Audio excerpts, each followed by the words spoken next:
ब्रह्मदेव ने शिव जी को परम पुरुष कहा। जय श्री राम। मैं नीतू पांडे यूट्यूब चैनल पर आप सबका स्वागत करती हूँ। इस कथा का वर्णन शिव महापुराण में मिलता है।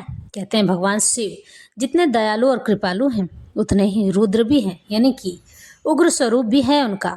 जिन हाथों से वे देते हैं उन हाथों से छीन भी लेते हैं, क्योंकि जब मनुष्य उनके दिए हुए वरदान का गलत उपयोग करता है तो भगवान शिव संहारक कर्ता के रूप में जाने जाते हैं और अपने रुद्र अवतार को प्रकट करते हैं। वैसे भगवान शिव के 11 रुद्र अवतार हैं, जिनमें से एक रुद्र अवतार 11वें रुद्र अवतार भगवान हनुमान जी हैं। और भगवान हनुमान जी कलयुग के प्रत्यक्ष देवता माने गए हैं। जहाँ राम होते हैं वहाँ हनुमान जी उपस्थित अवश्य हो जाते हैं। इसलिए हमें राम नाम की स्तुति करनी चाहिए, क्योंकि भगवान शिव भी राम राम राम राम की महिमा का गान करते हैं। इस तरह से कथा आरंभ करते हैं। आज सूत जी कहते हैं, उन महाभाग महर्षियों की इस प्रकार स्तुति करने पर ब्रह्मा जी उन मुनियों को आह्लाद प्रदान करते हुए गंभीर वाणी में इस प्रकार कहते हैं। ब्रह्मा जी का, हे महान सत्व गुण से संपन्न महाभाग तेजस्वी महर्षियों, तुम सब लोग एक साथ यहाँ किस लिए आए हो? ब्रह्मा जी के इस प्रकार पूछने पर ब्रह्मवेताओं में श्रेष्ठ उन सभी मुनियों ने हाथ जोड़ विनय भरी वाणी में कहा।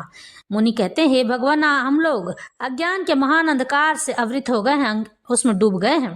परस्पर विवाद करते हुए हमें परम तत्व का साक्षात्कार नहीं हो रहा है। आप संपूर्ण जगत के धारण पोषण करने वाले तथा समस्त कारणों के भी कारण हैं। हे नाथ, यहाँ कोई ऐसी वस्तु नहीं है जो आपको विदित न हो, जो आपकी जानकारी न हो। कौन ऐसा पुरुष है जो संपूर्ण जीवों से पुरातन अंतर्यामी उत्कृष्ट विशुद्ध परिपूर्ण एवं सनातन परमेश्वर है? कौन अपने अद्भुत क्रियाकलाप द्वारा सबसे प्रथम संसार की सृष्टि करता है? महाप्राज्ञ, हमारे संदेश का निवारण करने के लिए आप हमें परमार्थ तत्व का उपदेश दें। मुनियों के इस प्रकार पूछने पर ब्रह्मा जी के नेत्र आश्चर्य से खिल गए। वे देवताओं, दानवों और मुनियों के निकट खड़े हो गए और लंबे समय तक ध्यान मग्न हो रुद्र ऐसा कहते हुए आनंद से विभोर हो गए। उनका सारा शरीर खुशी से जगमगा रहा था। वे हाथ जोड़कर बोले। ब्रह्मा जी कहते हैं, मुनियों, जिन्हें न पाकर मन सहित वाणी लौट आती है, जिनके आनंद में स्वरूप का अनुभव करने वाला पुरुष कभी किसी से नहीं डरता है, जिनसे संपूर्ण भूतों और इंद्रियों के साथ ब्रह्मा विष्णु रुद्र और इंद्र पूर्वक यह समस्त जगत पहले प्रकट होता है, जो कारणों के भी स्रष्टा और विचारक परम कारण है, जिनके सिवा और किसी से कभी भी जगत की उत्पत्ति नहीं होती है। संपूर्ण ऐश्वर्य के संपन्न होने के कारण जो स्वयं ही सर्वेश्वर नाम धारण करते हैं, सब मुमुक्षु जिन शंभु का अपने हृदय आकाश के भीतर ध्यान करते हैं, जिन्होंने सबसे पहले मुझे ही अपने पुत्र के रूप में उत्पन्न किया और मुझे संपूर्ण वेदों का ज्ञान दिया, जिनके कृपा प्रसाद से मैंने यह प्रजापति का पद प्राप्त किया है, जो ईश्वर अकेले ही वृक्ष की भांति निश्चल भाव से प्रकाशमान आकाश में विराजमान है, जिन परम पुरुष परमात्मा से संपूर्ण जगत व्याप्त है, जो अकेले ही बहुत से निष्क्रिय जीवों के शासक एवं उन्हें सक्रियता प्रदान करने वाले हैं, जो महेश्वर एक बीज को अनेक रूप में परिणत कर देते हैं, जो सबका शासन करने वाले ईश्वर इन जीवों सहित इन समस्त लोगों को वश में रखते हैं। सब रूपों में जो एकमात्र भगवान रुद्र ही हैं, दूसरा कोई नहीं है, जो सदा ही मनुष्यों के हृदय में भली भांति प्रविष्ट होकर स्थित हैं, जो स्वयं संपूर्ण विश्व को देखते हुए भी दूसरों से कदापि लक्षित नहीं होते हैं और सदा समस्त जगत के अधिष्ठाता कहे गए हैं, जो अनंत शक्तिशाली एकमात्र भगवान रुद्र काल से मुक्त समस्त कारणों पर भी शासन करते हैं, जिनके लिए न दिन है न रात्रि है, जिनके समान भी कोई नहीं है, फिर अधिक तो हो ही कैसे सकता है, जिनकी ज्ञान बल और क्रिया रूपा पराशक्ति स्वाभाविक एवं नित्य है, जो इस अक्षर विनाशशील अव्यक्त प्रकृति पर तथा अमृत स्वरूप अक्षर अविनाशी जीवात्मा पर शासन करते हैं। उनका निरंतर ध्यान करने से, मन को उनमें लगाए रहने से तथा उन्हीं के तत्व की भावना करते हुए उनमें तन्मय रहने से जीव अंत में उन्हीं के को प्राप्त हो जाता है। फिर तो सारी माया अपने आप दूर हो जाती है। उनके पास न तो बिजली प्रकाश करती है और न सूर्य तथा चंद्रमा ही अपने प्रभाव फैला पाते हैं, इसलिए उन्हीं के प्रकाश से संपूर्ण जगत प्रकाशित होता रहता है। ऐसा सनातन श्रुति का कथन है। एकमात्र महादेव महेश्वर को ही अपना आराध्य देव जानना चाहिए। उनसे श्रेष्ठ दूसरा कोई पद उपलब्ध नहीं होता है। ये स्वयं ही सबके आदि देव हैं, किंतु इनका न आदि है न अंत है। ये स्वभाव से ही निर्मल, स्वतंत्र, परिपूर्ण, स्वेच्छाधीन तथा चराचर स्वरूप है। इनका शरीर प्राकृतिक दिव्य है। ये श्रीमान महेश्वर लक्ष्य और लक्षण से रहित हैं। ये नित्य मुक्त होकर सबको बंधन से मुक्त करने वाले हैं। काल की सीमा से परे रहकर काल को प्रेरित करने वाले हैं। ये सबके ऊपर निवास करते स्वयं ही सबके आवास स्थान है। एवं सर्वज्ञ तथा 6 प्रकार के अथवा मार्ग से युक्त इन संपूर्ण जगत के पालक हैं। उत्तरोत्तर उत्कृष्ट भूतों से परम उत्कृष्ट, उनसे बढ़कर दूसरा कोई नहीं कहा गया है।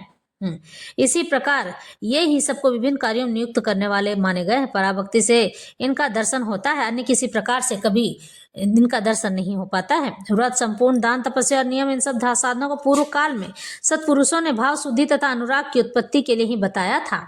इस तरह से इसमें संशय नहीं है, कोई भी दोष नहीं है, शंका नहीं है। मैं भगवान विष्णु, रुद्रदेव तथा दूसरे देवता एवं असुर आज भी उग्र तपस्याओं के द्वारा उनके दर्शन की इच्छा रखते हैं। धर्म भ्रष्ट, मूढ़, दृष्ट और घृणित आचार विचार वाले लोगों को उनका दर्शन होना असंभव माना गया है। हे भक्तजन, भीतर और बाहर भी उन्हीं का पूजन एवं ध्यान करते रहना चाहिए। यह रूप 3 प्रकार का है, स्थूल रूप, सूक्ष्म रूप, इन दोनों से भी परे है। हम सब देवता आदि जिस रूप को प्रत्यक्ष देखते हैं वह स्थूल रूप है।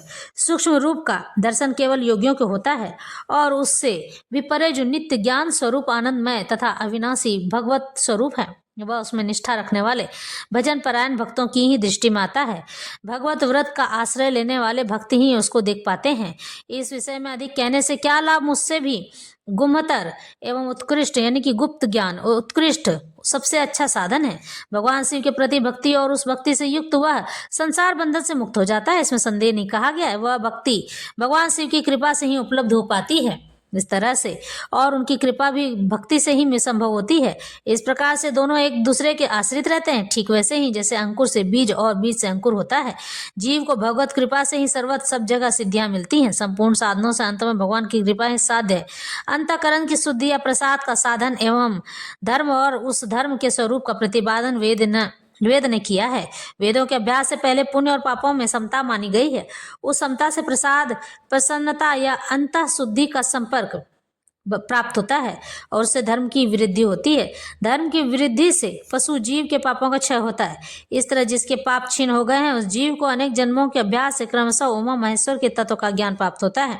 उसके हृदय में उनके प्रति भक्ति का उदय होता है। उस भक्ति भाव के अनुरूप ही महेश्वर की कृपा प्रसाद का उद्रेक होता है। उस प्रसाद से कर्मों का त्याग होता है। कर्मों के त्याग का अभिप्राय उनके फलों के त्याग से है, कर्मों के स्वरूपतः त्याग से नहीं। यह सिद्ध हुआ कि कर्म फलों के त्याग से शिव धर्म में मंगलमय प्रवृत्ति होनी चाहिए। इसलिए शिव का कृपा प्रसाद प्राप्त करने के उद्देश्य से ही तुम सब लोग अपने स्त्री पुत्रों और अग्नियों के साथ वाणी और मन के दोषों से रहित होकर एक मन भगवान शिव का ही ध्यान करते रहा करो।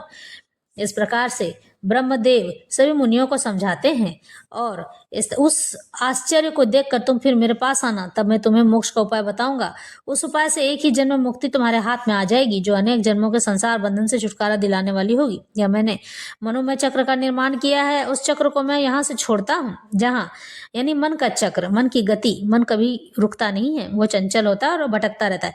जहाँ जाकर इसकी नेमी विशीर्ण हो जाए, यानी कि यह शून्य हो जाए, टूट फूट जाए, वही तपस्या के लिए शुभ देश है। ऐसा कहकर पितामह ब्रह्मा ने उस सूर्य तुल्य तेजस्वी मनोमय चक्र की ओर देखा और महादेव जी को प्रणाम करके उसे छोड़ दिया। वे सब ब्राह्मण उन लोकनाथ ब्रह्मा जी को प्रणाम करके उस स्थान के लिए चल दिए जहाँ चक्र की नेमी जीर्ण शीर्ण होने वाली थी, यानी कि समाप्त होने वाले थे। ब्रह्मा जी का फेंका हुआ वह सुंदर चक्र मनोहर शिलाखंडों से युक्त और निर्मल एवं स्वादिष्ट जल से परिपूर्ण किसी वन में गिरा। उस चक्र की नेमी के शीर्ण होने से वह मनुपूजित वन 9 नाम से विख्यात हो गया।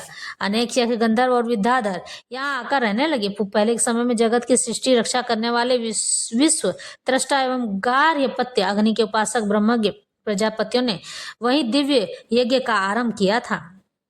इस प्रकार से तभी से नौमिसारण्य ऋषियों की तपस्या के योग्य स्थान बन गया। स्फटिक मणिमय पर्वत की शिलाओं से झरते हुए अमृत के समान मधुर एवं स्वच्छ जल के कारण वह वन बड़ा रमणीय प्रतीत होता है। वहां प्रायः अत्यंत रसीले फल देने वाले वृक्ष हैं तथा उस वन में हिंसक जीव जंतुओं का अभाव है। इस प्रकार से भगवान रुद्र ही परम पुरुष कहे गए हैं और भगवान रुद्र 11 रूपों में अवतरित हो चुके हैं, जिनमें से 11 अवतार भगवान हनुमान जी का है।